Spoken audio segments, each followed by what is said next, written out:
Good afternoon and welcome to today's structured conversation. My name is Mary Lee Demeter and I will serve as your moderator today. On behalf of the SAL Professional Development Committee, I thank you for participating in today's structured conversation, and an extra thank you for today's guests and to all of you for joining us again this week after our difficult technical difficulties. A few logistics before we get started. You must have a YouTube account and channel in order to participate in the chat dialog box on the right-hand side of your screen. If you do not have a channel, there is a link to create one. I encourage you to participate today by chatting in questions, comments, and providing feedback through the chat feature. We would also like you to be aware that there is a slight delay between our conferencing technology and our YouTube broadcast, so please bear with us if it takes a few moments to get to your comments and questions, but we will get to them. In celebration of Student Affairs, Careers in Student Affairs Month, our structured conversation today will feature a discussion among our panel members, Jen Meyers-Pickard, Dura, and Maggie Konich, as they reflect on their individual journeys and experiences over their course of their careers in student affairs. As a result of participating in today's conversation, you will be able to identify points of entry into student affairs work and whether or not assessment is a formal or informal part of that role. You'll also be able to explain how student affairs work is assumed in various roles over time, as well as recognize various career options for student affairs professionals over the course of one's career trajectory, given the current trends in higher education and student affairs.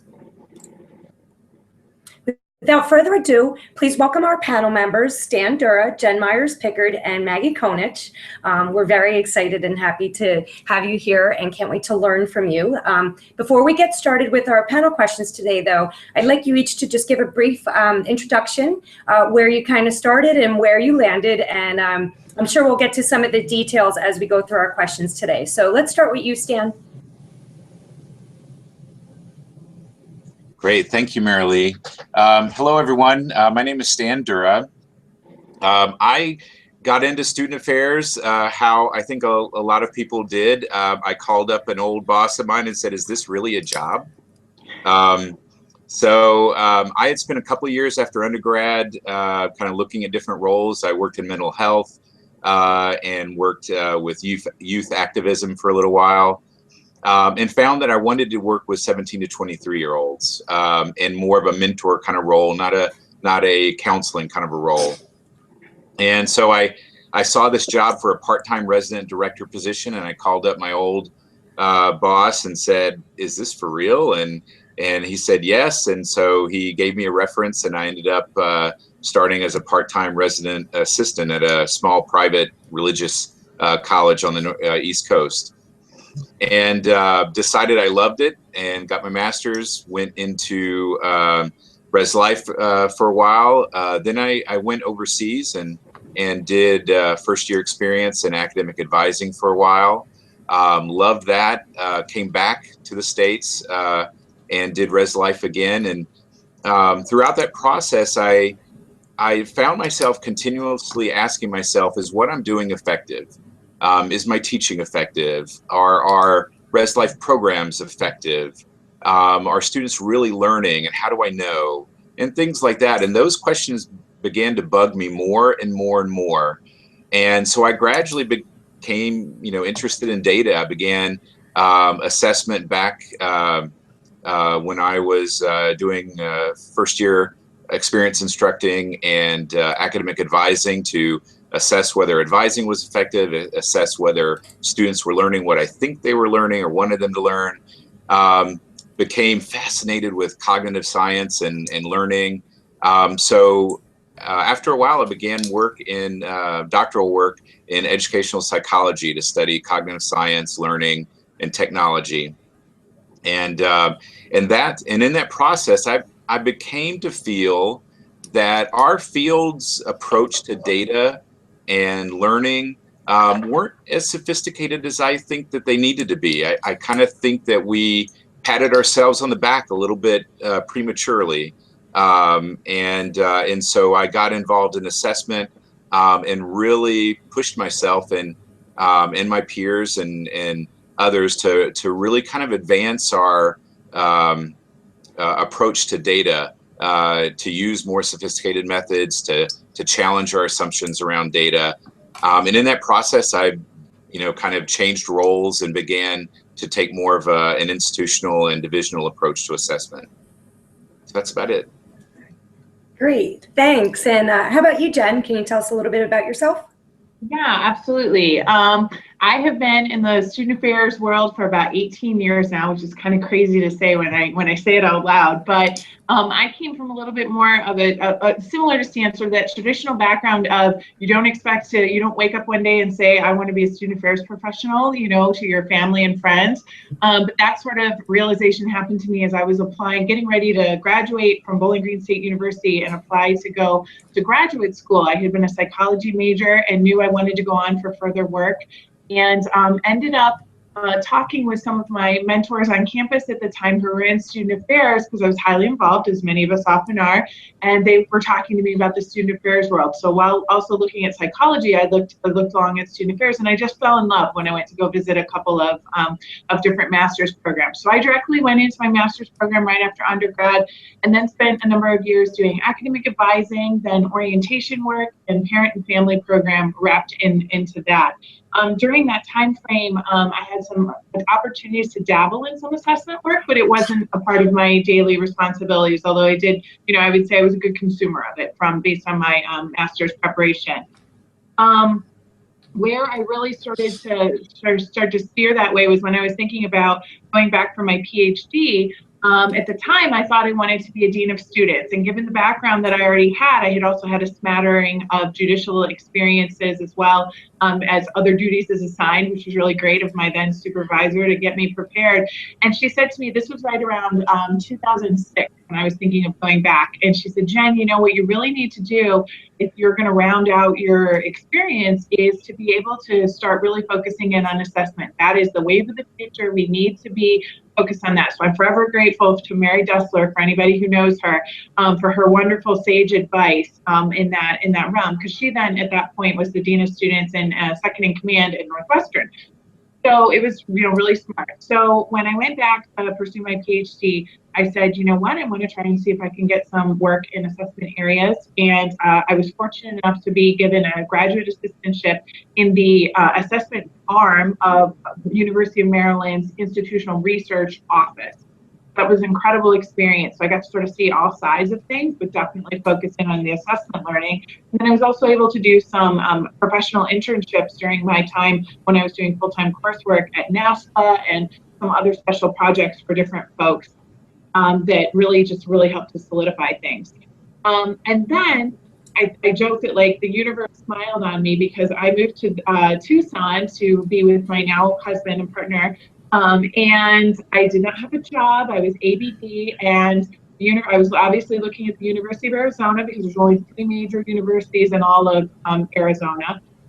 And the gods were smiling upon me because just then they opened up a brand new assessment and research unit within our division.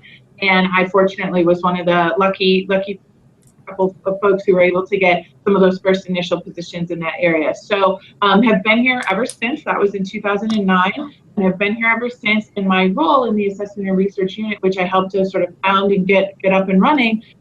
Was then it parlayed into my next adventures, which were to then be the director of strategic initiatives and communications for our division, and that then rolled into my current role as assistant vice president for divisional initiatives and planning. So assessment is a huge part of the latter part of my career so far, and has been just an absolute cornerstone of everything that I do every single day, which we'll talk more about in public questions. Awesome. Thanks, Jen. And finally, returning to Saul today is the PDC's own Maggie Konich. Welcome, Maggie. Can you tell us about yourself? Hello. Absolutely. I apologize for any frogginess I have. I'm working on a cold right now. Excuse me. So hello, everyone. I'm Maggie Konich.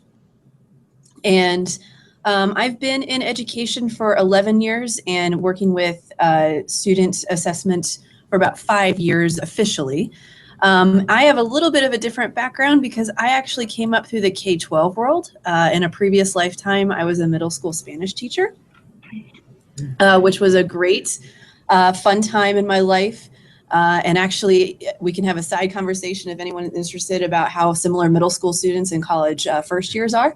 But it was a great time, and I started getting into assessment and evaluation work through middle school, and working with curriculum development committees and technology committees, and then decided to make a slight career pivot and go into higher ed.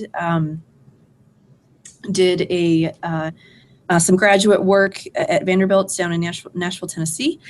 And initially went thinking I would do some multicultural student work on the student affairs side, working with either Access or scholarship programs or something like that. And it was through my coursework at Vandy that I actually discovered more hardcore statistics and data assessments and research sort of things, and made another pivot going towards assessment policy and evaluation. From there, I was at Purdue University for several years in their Office of Student Success, working with a variety of programs there. And currently I'm in lovely St. Louis, Missouri at Washington University. Awesome. Thank you very much. So we know a little bit about kind of where you all started and some graduate work and kind of where you're at now. So as we move forward, I'm sure we'll delve a little bit more into some details. So let's get started with our first question for the panel here. You've kind of gone over this a little bit, but again, more detail. What were your assessment responsibilities when you first entered the field of student affairs, and how did they evolve over the course of your career? So I'll jump in with that one. So when I started at Purdue University, another unique part of this is it wasn't an other duties as assigned sort of position. It was a newly created position that was assessment specialist, because they had enough programs and enough need for data and more strategic planning that they needed someone that wasn't other duties as assigned. It was a full-time position. So one of my first duties was actually, I'll call it herding all of the surveys.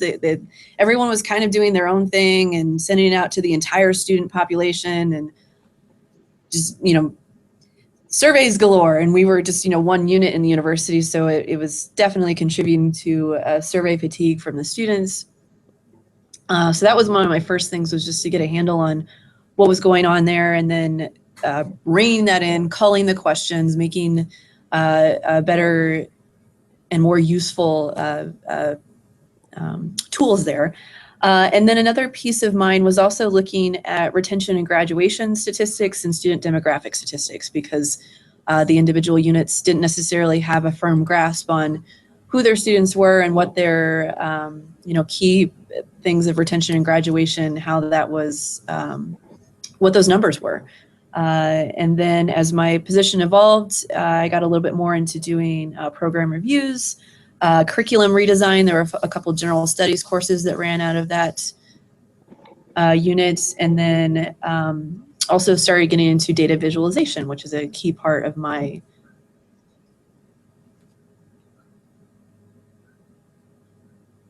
Anyone else? Dan, Jen? I'll jump in. I would say that mine is very, very similar to Maggie's. When I arrived at Arizona, that was my full-time job. I was also a research and assessment specialist. That was the title. Maybe that's the going title for new units. But I think that all of the things that Maggie touched on were definitely a part of my experience as well. And my team, as they've continued to grow, has also been working on those things and developing and those enhancing them further. I think the one piece that Maggie didn't talk about as much that we certainly experienced here at Arizona, again, back in about like 2009, was just we had pockets of assessment happening, right? And so it was great experience that folks had in their particular units, but it was super isolated. So we spent a lot of time trying to help bring out those assessment champions, as we like to call them. So how is it that we can empower folks who we already know are doing great work to continue to do that and share their work with one another, and then also to work on the training side of things, to be able to really help folks who haven't had a lot of experience, or maybe it was just in their master's program and they really don't feel very confident in their skills yet, to be able to show them how to apply that to the workplace and their space in particular. So modeling on a lot of folks have various assessment institute type things that they're doing at their universities. So that was a big portion of what we were doing, was training up those champions and helping them to go out and be successful.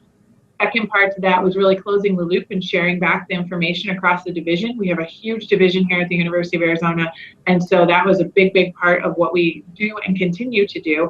And then the communication side of all of that, being able to make sure that folks have that information readily available and can use that as a part of their narrative to talk about how we support student success here at university, regardless of what piece of student success that you're contributing to.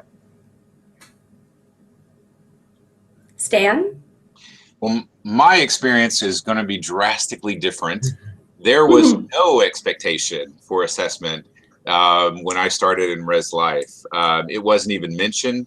They didn't even care to take counts of how many people showed up to the RA programs. It was, Res Life generated a lot of money for the institution, so they really weren't pressured to provide a lot of data except for housing numbers to keep students, in beds and keep that revenue coming in. And so there wasn't a lot of external pressure at the time. I think, and I think the field of student affairs relied on kind of national research and everything to kind of bolster itself. I remember for years in many programs we said, students that live in campus housing tend to get better grades and all that, and we marketed that. We believed that students who lived on campus automatically kind of experienced that benefit. And the big eye-opener for me was at one institution when we actually assessed whether or not students who lived on campus had better grades and better retention than students who lived off campus, and found that there was no difference in retention, and that there was a difference in grades, but students who lived on campus actually got lower grades than students who lived off campus. That was a big eye-opener for our unit at the time, and for me personally, to realize we can't rely on that national research. We have to be able to have those benchmarks at our individual programs and institutions to really kind of assess, okay, what's happening on our campus. And that was really the turning point for me in terms of realizing the value of assessment and where I wanted to go. I really am intrigued by that finding. Intrigued us too. Yeah. Scared us. So let's move on to our next question. And although I feel we've probably touched a little bit about on this one, but I have a feeling our audience will be very interested to hear, because I'm sure everybody can kind of identify with barriers and challenges. So what types of barriers and challenges with regard to assessment work have you encountered early on and throughout your career? I can hop in on this one. I already talked about the sort of winning over the champions and creating assessment, your little assessment army, which is a great thing. And that can be, I wouldn't call it a challenge so much as an opportunity really, but some folks, it can be an interesting process trying to help people to understand the value of data. I think that is less of a problem these days, but certainly in the beginning, that was something that we encountered. The other thing then that I also touched upon was sort of taking those assessment findings and turning them into consumable communications or products or things that someone can really talk about on a day-to-day basis that isn't so laden in our terminology and whatnot that it becomes hard for people to wrap their heads around. It has to be easy, and people need to be able to understand it very quickly and rapidly. But the new thing that I wanted to touch on, though, that we encountered in Arizona and are still encountering to this day is the data that is in its various pockets, right? We have so many different types of systems. Sometimes they're homegrown, sometimes they're CRMs, sometimes God only knows what they are. There's so many of them out there. And how do you get those to all come together and work together to be able to create the story that you need to be able to tell? So I think that is I'm going to imagine a pervasive problem across any institution in the United States And if you're in an institution where you aren't having data merging problems, I want to come work there because that would be amazing. But so that's a constant ongoing issue, and that's an institutional level issue. So that requires a lot of understanding of your leadership and whatnot to be able to talk about that and figure out ways that you all can address that to be able to tell a better data-informed story. Yeah, I heartily echo everything that Jen just said. I was surprised at how tech savvy I had to be in order to do data and understand how technical systems work and how the IT is supporting or defining things. And that's an encounter, a challenge that I've found is people's definitions around things. So depending on who you're talking to, a staff member, a faculty member, a dean, an IT person, when I say, how many students are there?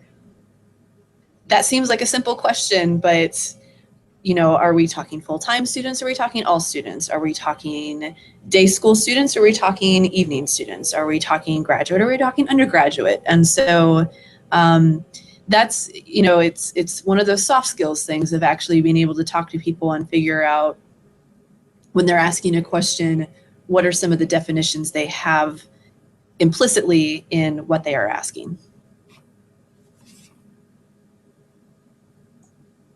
And I'll echo everything that Jen and Maggie just said. I would caution though to a little bit for us not, about one thing that Jen said, not to contradict her, but I think that there still is a concern for us. We should be concerned about our culture around assessment and data. I know that we surround ourselves with a lot of people that focus on data, that love data, that get it, and so on. But I still find a lot of people in a lot of institutions, particularly those that don't have full-time staff departments around assessment, that really are still kind of embedded in our old culture around data. They want something very easy. They make, $100,000, sometimes $1 million decisions on descriptive data, and don't really understand the difference between, data that you can make inferences from and data that you just describe the experience. And that's a really big challenge to get people to recognize how to use data. What are the weaknesses and the strengths of data? And not to be kind of seduced by the easy projects. But there's still a culture, I think, in student affairs and in higher ed, even more so, about really just wanting quick fixes, quick wins, even at the expense of long-term success. And I think sometimes assessment can be hijacked to support those quick wins, to find pieces of data that support a decision that's already made, and so on. And so I think we still need to be vigilant again for that, because we need people to recognize that a good assessment is not easy. It is not quick. It takes planning and thoughtful planning. It takes infrastructure and so on. And so I still think that a good portion of our field isn't there yet, if that makes any sense at all. Yeah. No, Stan, I 100% agree with you. I think that staying on top of all those, helping people to continuously learn and understand and make sure they're making the right decisions and interpreting the data the way it's supposed to be. I agree that requires structure and ongoing conversation all the time. And I think that, it's where I've been very fortunate to sit in a position where we have senior leadership at the University of Arizona, where they really, really, really think about that all the time. And if anybody's going to give you a grilling, it's my senior vice president on what does this mean? How are you looking at this? Is this the correct interpretation, and so on? So I definitely sit, I think, in a privileged spot, I would call it, from that perspective, because I want to get grilled. I want my team to get grilled about that. And I want us to be able to have those discussions and conversations, and to be able to have those be productive, not just, well, this is the information that I have, this is what I think, and not be able to know all the nuance and the context. I mean, I think that becomes the big thing, is really how have the context around whatever the particular issue or problem is that you are, or even opportunity that you're looking to address with your assessment data. So I'm with you 100%. Ditto. And I just wanted to chime in before we move on to our next question. I formerly served in 2 different institutions working with student affairs assessment work. And I've seen the same types of challenges around culture, pockets of data. Maggie, you talked a little bit about technology. I was in one situation where every unit had a different SurveyMonkey account. So not only was it in pockets of data, we're paying extra money for all these surveys account. Nothing's kind of melding together. You know, it took a lot to really reel that in. So, you know, even hearing, I'm hearing a lot of my own, you know, challenges. But as you said, Jen, often we can take those challenges and turn those into opportunities to learn and really empower our staff to kind of move forward in using data. And I love that you talked about inferential data as opposed to descriptive data. Yeah. Well, you guys might get a kick out of the fact that I actually have a meeting on my schedule today called Data War Room. And it is because we have got so many things going on right now that we want to be able to take a look at all the different pieces of data surveys, both national as well as local types of information, and put them together to be able to be creating the messages that we want people to know about us. So again, it's a communications thing, but we're joking that it's going to be the data war room, and we need to have the maps up and all the different pieces on the wall and the pinpoints and stuff. So we're going to kind of look like crazy people from Beautiful Mind or something, but it'll be awesome. Well, I hope it starts a trend. Everybody should have a data war room. Yeah, totally. Sign me up. Let's move on to our next question. I want to make sure we have time to get to everything. So I'd like to know, what did you learn from your previous student affairs role, especially those you know, involving assessment, that you've been able to apply throughout your career and in your current position? So what still works? Absolutely. It's very simple. It is asking better questions. When I first started in my role, you know, someone would send me an email or stop by my office and, you know, here's the question. And I'd be like, okay, and take that and literally answer the question they asked, give them the report, the statistic, or whatever they were looking for, and then realize they actually had about 6 different questions behind that question. And they also wanted to know about 10 additional things on top of that. And if I had just talked to them a little bit more and dug a little bit deeper, it would have been a simplified process, answering what they had to say and probably discovering better insights, or, you know, figuring out, oh, that data set already exists, or so-and-so in this office has that, or have you considered talking to X, Y, and Z? So definitely that I cut my teeth on that of learning the hard way of, you know, putting work into something and then realize it wasn't actually what the person needed or wanted or was requesting. So yeah, asking better questions. I'm with you, Maggie. It's asking better questions, and you touched on a piece of this is the listening and discussing with people. It's my current director for assessment and research. She's a wonderful woman named Marla Franco. I bet many of you know her. She talks about how the key to success in assessment and research is all about relationships. Because if you can't be talking with folks and really trying to understand where they're at, what they're experiencing, going back to context, what is the context of the work that we're trying to do?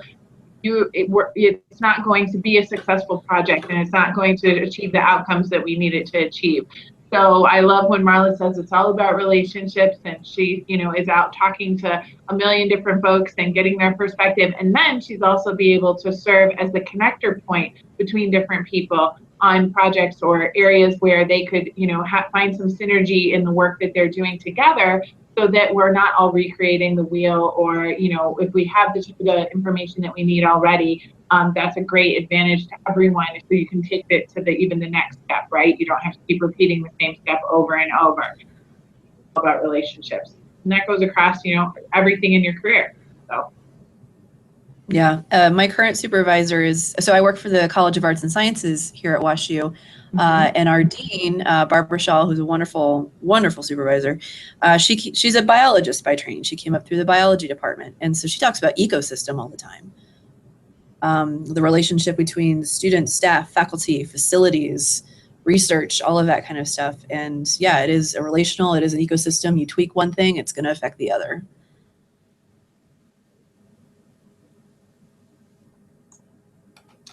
And I would say that there are two things that I tend to take and apply from my assessment experience to my consulting work as well as my personal life.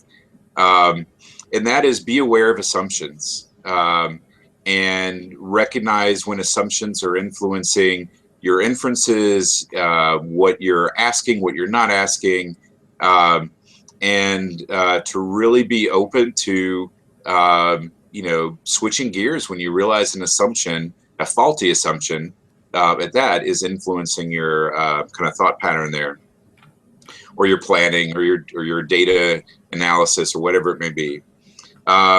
Secondly, I think is understanding the context of the data to really challenge whether or not the data is telling you what you think it is. And assumptions can come into that, but understanding the strengths and weaknesses of data, and that has been applied in my personal life, as well. When we get information from the web or whatever it may be, someone comes to me and says, "Hey, I recommend this product for you," or something like that, because they did a survey and all this, whatever the case may be. I have found that applying that across the board has really helped in a lot of ways. And in my consulting work, I think that, even businesses outside of higher ed, they still benefit from that kind of contextual understanding of data tremendously. There are places where, they pull data from their systems and they think that whatever it says is the truth. And then if you unpack it and say, so where did that data come from? Who entered that? Is it objective, or does it start out being a subjective kind of score in some way, and all that, and then understanding that, and then light bulbs kind of go off in their heads. And I'd like to echo the part about storytelling as well. One thing that I've picked up kind of unknowingly is the idea of how to communicate data. Connecting it to stories, how to communicate what you've learned and things like that. And that's actually kind of parlayed into me kind of picking up a little bit of copy editing kind of roles and things like that too. So that's something that I've been applying as well.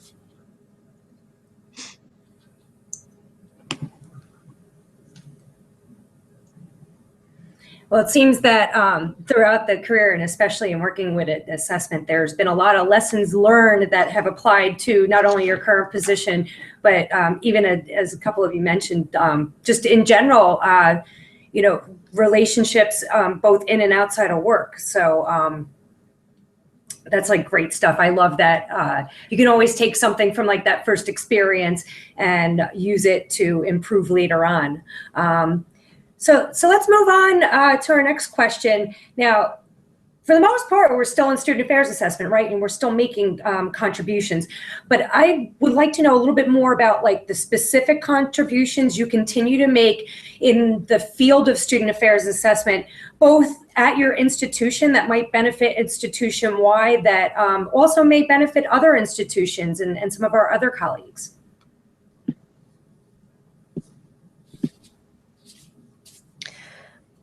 So I primarily work with faculty data currently, but clearly we can't talk about what faculty members are doing without talking about the students that are in their classes. So I primarily work with student academic data, so what classes they're going to, what the grades they are getting, and then having a feedback loop with the Dean of Undergraduate Students and our Office for Student Success, because they're trying to support the student as well as they can, and obviously knowing trends and what's happening in the classroom is important to that. So it is and Jen have been talking about, that relational piece and having data flows back and forth, I guess you could say, of, you know, we're thinking about tweaking this one thing, you know, what would happen if we did that? And what does it look like, you know, for students that are in the STEM field versus non-STEM majors? You know, what are our counts on that even? And just knowing demographics of that. So that's primarily where I still have connections to student affairs, is what their academic day looks like, academic day, academic evening, and how that might be tied to what they're doing in their co-curricular world.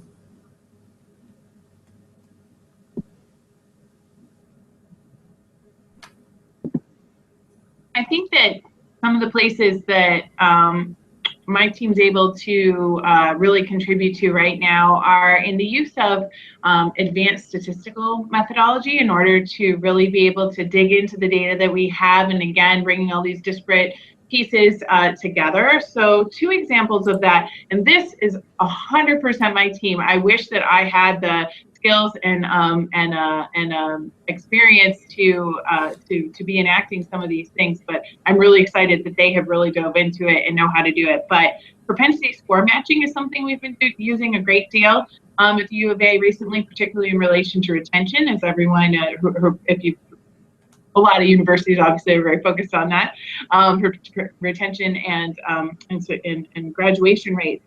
And being able to look at different treatments, for lack of a better term, that we might, or interventions where we're helping students to be able to be more academically successful, and then use the propensity score matching to be able to determine if that treatment seems to be a good one to either continue on or even to ramp up for more students on our campus. So that has been an incredibly powerful tool. Other thing that our university has invested in is our relationship with Civitas Learning, which is a data analytics firm. And again, being able to take and put all sorts of, use very, very powerful models to help do some prediction of who are the students who we wouldn't on the surface, or maybe through traditional research know, might be at risk. And we've actually been able to identify some really interesting pockets of students that way, and be able to help them with their ongoing retention success and ultimate graduation. So that's been a really neat ongoing learning space for my team, and who's really invested a lot of time and energy and effort in talking about. That's the combination of tech and really advanced analytic skills that I'm really proud of them for honing in on. And now, again, in the grand scheme of the world, does everyone have to be that absolute data analyst whiz? No, but is it great to have a couple, or is it great to know how to partner with either other outside vendors or different things like that to be able to create and enhance your capacity in that way? Absolutely. We live in a world that is run by data analytics, and it's important that we know what that means in relation to our students as well. So we're trying to figure that out. I love that. That is fantastic. Propensity score matching is wonderful in a lot of ways, and I'm so glad that y'all are able to use that. And that's exactly the type of sophistication that I've really tried to push and challenge us to really adopt, because we can learn so much more when we integrate our data and try to look at the big picture rather than just this one satisfaction survey. And so, it's so hard to take the time and the resources to really get to that point. So I applaud y'all for that. My efforts, I think, have, curtailed. I think my influence in student affairs assessment, I think, was really kind of the past few years, working with Sal and kind of helping move, I think, a lot of people's thought towards that sophistication. Then I moved into academic assessment, and at that point I was a little bit removed from the student affairs assessment piece for a while, and have just recently kind of picked back up in terms of my consulting and stuff. And so in that role, my influence is really kind of at the demand of the client to say what they want.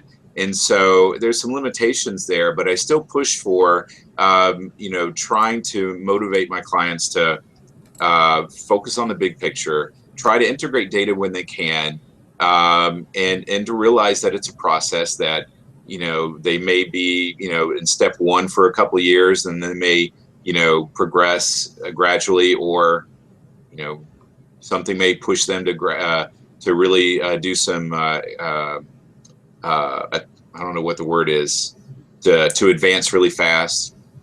But for the most part, I really kind of focus on helping them understand the context of the data so that they can make better decisions. In that role, my efforts have more and more kind of focused on tying data to strategic planning processes and decision-making processes. Thanks a lot for commenting on that, especially Stan and Maggie, who are kind of a little bit more focused on the academic side. I love that there's still like this little bit of having your hand in the student affairs side. So as somebody, I served in a role where I worked with the academic and co-curricular side of the house. And even when there's an academic focus, the co-curricular is still there, the student affairs side is still there. So it's definitely something I feel you can never kind of shake free from, nor should we. So as we move on, I was just wondering how you all see assessment work evolving in the field of student affairs in the coming years. What can other student affairs professionals expect?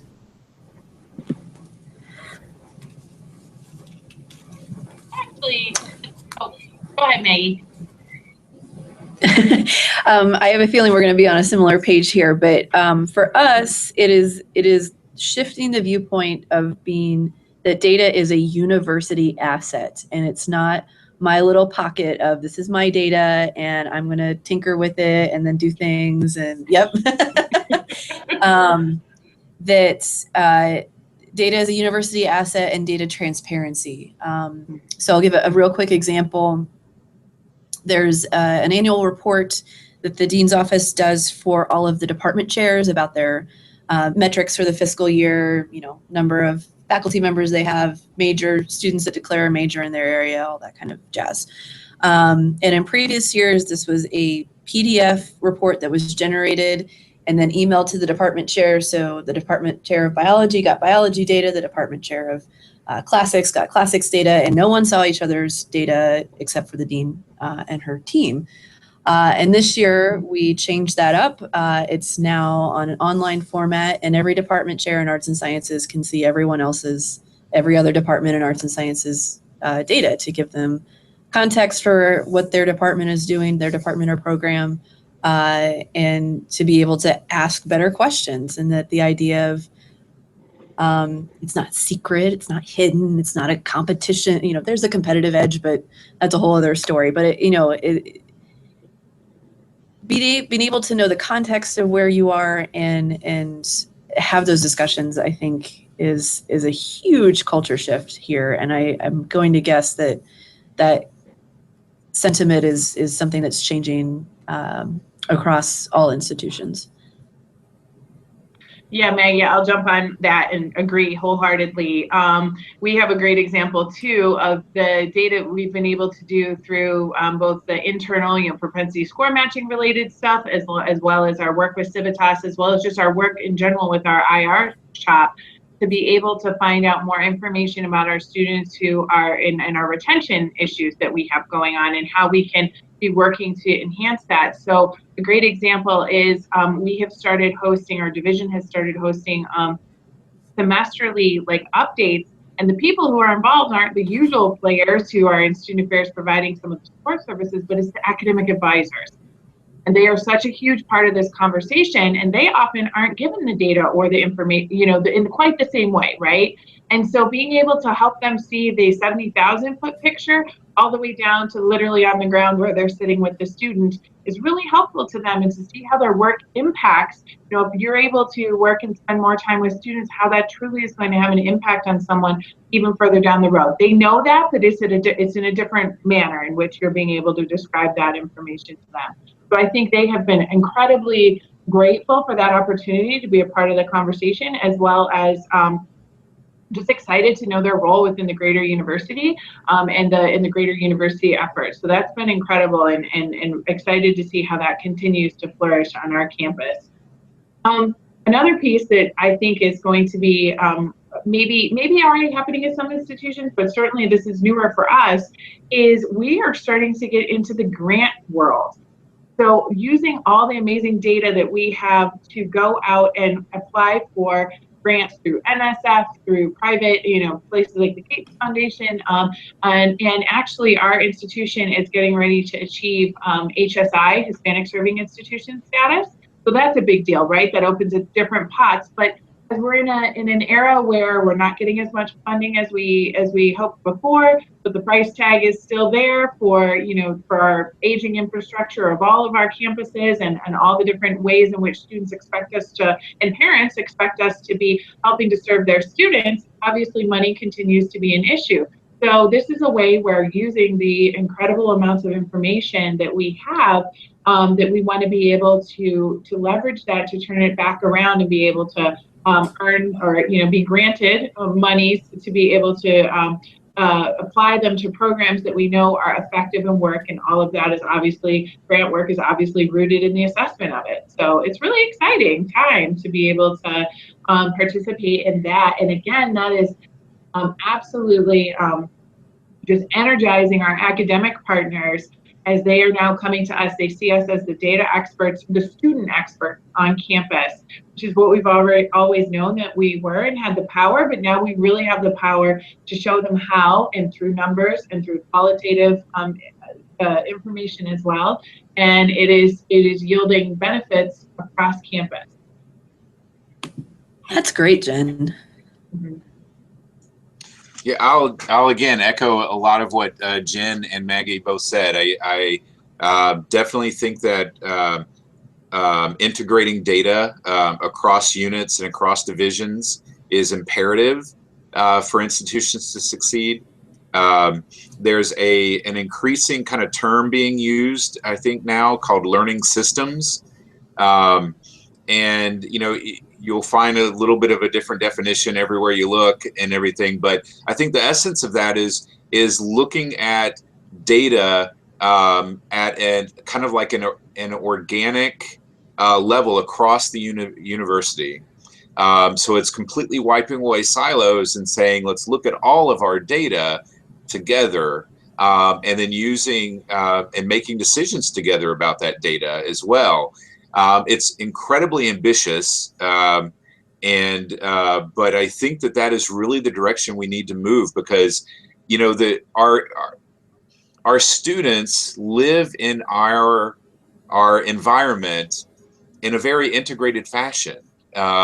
It's everything that they do is connected to everything else that they do, yet we tend to look at it very in very kind of laboratory kind of ways, where we only look at res life, we only look at student affairs, we only look at academics, but everything is connected in their lives. And so that our data is also connected in that way. If it's about students, it's connected. If it's about the systems of the university, because they're influencing one another, that data is always connected. And so we have to be able to kind of grow in our understanding of that, to look at that. So we need, when we look at academic data, we say, so how does the co-curricular data relate to that? Are there correlations between involvement in those students? And that's where I think we have to be able to disaggregate our data. And that's one thing I'd like to add to what Jen and Maggie have said. We have to be comfortable with tracking our students and their data and being able to disaggregate it, to look at students in terms of ethnicity, to see if there are differences in retention, differences in attendance, differences in participation, differences in utilization of services, and all of that, and try to figure out why. We have to be able to drill down to say which academic advisors which students of academic advisors are showing the most gains with these interventions, and then which are not, and then provide both support to those students and support to those academic advisors. Students in which residence halls Are any residence halls showing a difference in terms of retention and so on? And how does that relate to the academic kind of side? We have to be able to look at all of that. And I would also add that we have to get better at connecting data to our communications. And that's something that Jen has said, and we have to continue to do better at that and kind of evolve our skill sets in that area. It really has to be looked at as the final part of the assessment loop in my mind. That communication back out, not just internally, but out to parents, out to stakeholders, out to the university, out to leadership. It has to go out. If it doesn't go out, why? So. At my last institution, which was academic assessment, we part of the culture there was it was a culture of quick fixes. I don't say that as a slight. I think it is a judgment, and I'll own that. But I recognize that I probably wouldn't have been able to do it better. You know, I'm not saying that if I were in charge and made all the decisions that I would have had a different outcome over the years. It's a trap that we can fall into very easily. But one of the consequences of that is that we did a lot of rework. We would put assessments out and do studies on all of our assessments, and then find that something was wrong, and we'd have to redo it and things like that. And so one of the things that we started doing was, in addition to basically a project plan for all of our projects, we then also developed a communications plan. So we would make sure that we were communicating out different pieces relevant to different stakeholders. So it was a very targeted kind of approach. These kind of points went out here and so on, executive summaries here and all of that. And that held us accountable. Because if we sent that communication out and then figured that we had to redo the project or whatever, that was that was a too much of an embarrassment. And so people were then willing to take the time to get it right the first time. So I really think that communication piece, it could have even extra benefits for our processes. In addition to just getting our work out there and sharing that knowledge, it forces us, I think, to be more thoughtful and precise with our actions to begin with, which I think is a win-win. Just to pop on that really fast, I think one of the new emerging areas, because I agree 100%, obviously, Stan, but one of the new emerging areas of position that I think more and more universities will start to get is a strategic communications role, right? Similar to how we put in assessment roles and those teams grew, I think strategic communications teams are going to start growing, and they already have.